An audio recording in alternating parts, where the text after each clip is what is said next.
욥기 22장 1절서부터 30절입니다. 대만 사람 엘리바스가 대답하여 이르되 사람이 어찌 하나님께 유익하게 하겠느냐. 지혜로운 자도 자기에게 유익할 따름이니라. 내가 의로운들 전능자에게 무슨 기쁨이 있겠으며 내 행위가 온전한들 그에게 무슨 이익이 되겠느냐. 하나님이 너를 책망하시며 너를 신문하심이 너의 경건함 때문이냐. 내 악이 크지 아니하냐. 내 죄악이 끝이 없느니라.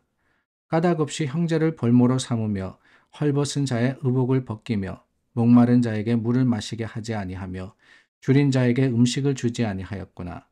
권세 있는 자는 토지를 얻고 존귀한 자는 거기에서 사는구나.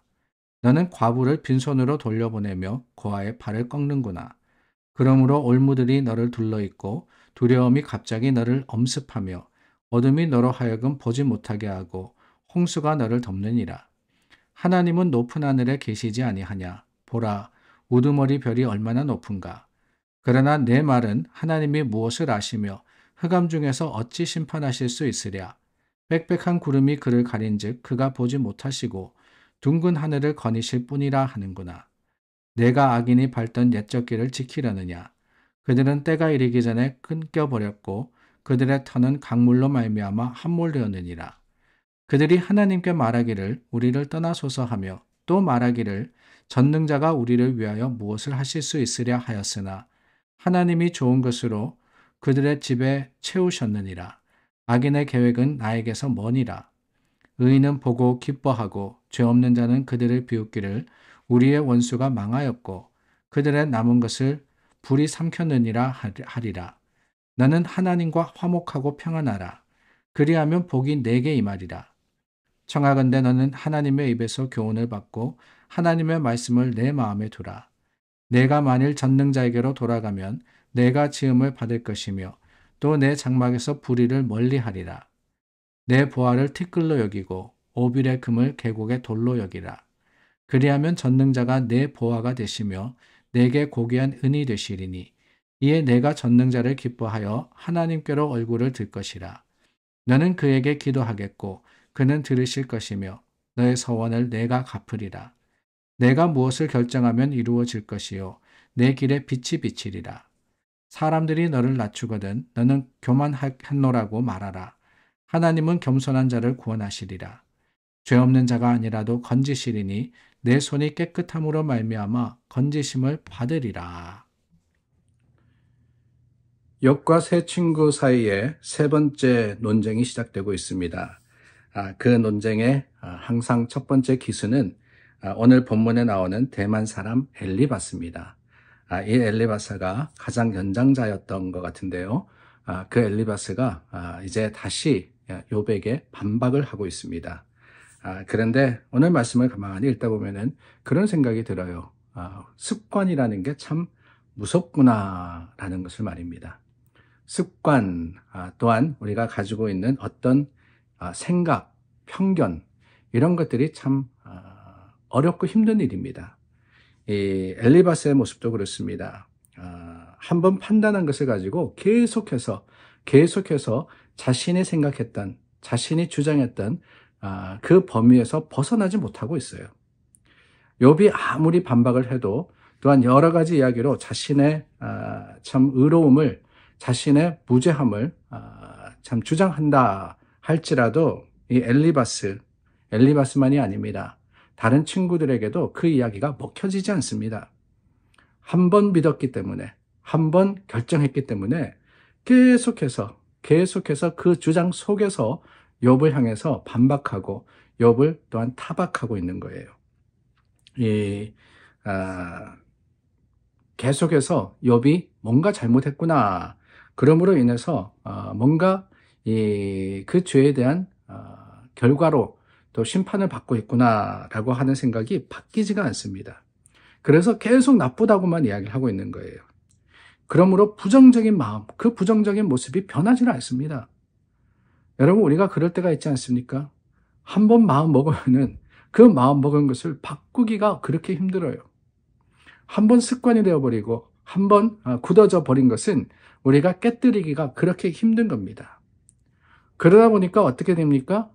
무슨 일을 하든지 내가 가지고 있는 그 기준, 그것을 가지고 생각하고 그것에 의해서 움직이게 되지, 새로운 것 또한 변화된 것에 대해서는 굉장히 둔감하게 반응하는 것이 우리의 모습이 아닐 수가 없습니다. 엘리바스도 그랬습니다. 오늘 말을 가만히 보면은 바로 그런 편견을 가지고 욥을 바라봤구나라고 하는 것을 우리가 보게 되는데, 그 편견이 어디까지 가느냐? 여러분 가만히 보시기를 바라요. 욥의 현재의 모습을 가지고 미루어 짐작하고 있습니다. 자신이 가지고 있는 생각, 그 주장이 있으니까 지금의 모습을 가지고 뭐라 그러느냐? 그 주장에 비추어서, 맞추어서 과거의 일을 짐작하고 있다는 거예요. 여러분, 짐작이라는 단어가 참 중요합니다. 욥이 그렇게 하지 않았음에도 불구하고 그랬다라고 확정해 버리는 거예요. 그게 바로 짐작입니다. 네가 그랬다라고 주장을 하고 있지 않습니까? 뭐라 그랬어요? 네 죄악이 크지 아니하냐? 5절 말씀입니다. 죄악이 끝이 없다 그랬습니다. 근데 엘리바스가 욥이 죄를 짓는 걸 봤느냐? 안 봤어요. 근데 뭘 가지고 이렇게 확신하여서 이야기하느냐? 지금 모습을 가지고 자신의 생각, 그 자신의 편견이 짐작하게 만드는 겁니다. 그래서 6절부터 이런 이야기를 합니다. 까닭없이 형제를 볼모잡고 벗은 자의 의복을 벗기고 목마른 자에게 물을 마시게 아니하며 줄인 자에게 음식을 주지 아니하고 권세 있는 자는 토지를 얻고 존귀한 자는 거기를 사는구나. 과부를 빈손으로 돌려보냐면 9절 말씀에 그렇게 이야기하는데 뭐라 그랬어요? 너는 이라고 붙이거든요. 고아의 팔을 꺾는구나. 이런 일들을 네가 했다라고 합니다. 어디 봤습니까? 안 봤습니다. 엘리바스가 욥이 이렇게 행하는 것을 보지 못했어요. 욥이 그러지 않았습니다. 그런데 그럼에도 불구하고 자신이 가지고 있던 편견이, 그 편견이 욥의 모습을 보면서 이 모든 것들을 상상하게 만드는 겁니다. 그러므로 여러분, 편견이라는 것이 얼마나 무서운 일인지 우리가 깨닫게 되지 않습니까? 우리가 한번 편견을 가지기 시작하면은 거기에 얼매이게 되는 거예요. 누가 뭐라 그래도 아무리 다른 증거가 나오고 그것이 아니다라고 밝혀진다 할지라도 계속해서 편견의 고리를 우리는 벗어날 수가 없습니다. 그렇다면 어떻게 합니까? 편견을 가지지 않아야 하는 거죠. 편견을 가지지 않아야 됩니다. 쉬운 일은 아닙니다. 우리는 각자 다른 배경을 가지고 있고 또 각자 다른 생각과 또한 각자 다른 판단을 하기 때문에 이 편견이라는 것이 나도 모르게 생깁니다. 그러나 여러분, 하나님의 일을 할 때, 특별히 교회 생활을 할 때 그 편견을 가지고 서로를 바라보게 되면은 어떻습니까? 여러 가지 잘못된 생각, 잘못된 판단을 할 수밖에 없다라는 거예요. 엘리바스와 같이 말입니다. 그러므로 우리는 하나님 앞에 우리 모습을, 우리 연약함을 내어놓고 주님의 도우심을 구해야 합니다.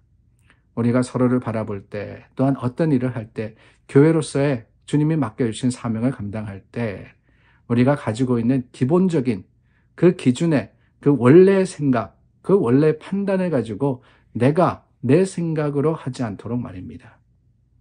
오히려 하나님께서 말씀의 지혜를 주셔서 말씀은 뭐라고 하시는지, 그 말씀은 우리에게 어떤 모습을 보게 하시는지, 그 본 모습은 무엇인지를 기억하고 하나님의 그 판단, 하나님의 판단이에요.